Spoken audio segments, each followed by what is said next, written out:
not what a half person gets. Again, if I could say that's my answer.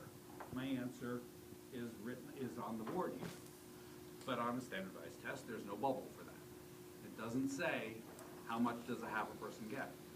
It says if it were a whole person, how much would that whole person get? That's really the answer in division. And you have to think in terms of multiplication when you do this.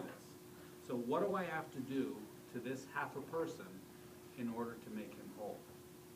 Give them another half. That would be adding.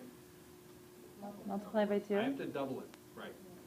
When I double him, he becomes whole, right? But if I double the guy, what do I have to do to the stuff that I gave him? Double that I have to too. double that too. So now he's a whole guy, but I have to double the share so that it's fair. And now the answer to what a whole person gets is actually 4. So notice what happened. The divisor went from 2 to 1 to 1/2. So what's happening to the divisor?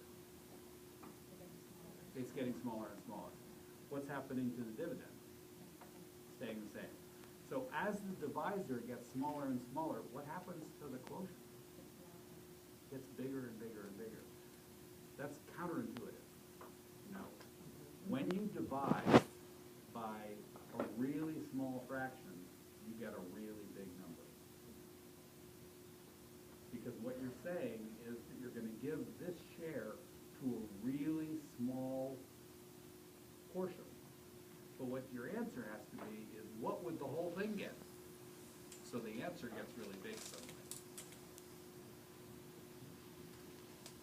We're going to do a bunch of those, but conceptually that's the hardest thing. And I think the reason that it's hard is because you are now doing 2 operations at once. It looks like you're dividing, but you're really doing proportionality.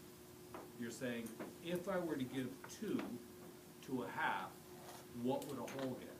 And that's a proportion, which we've never really taught these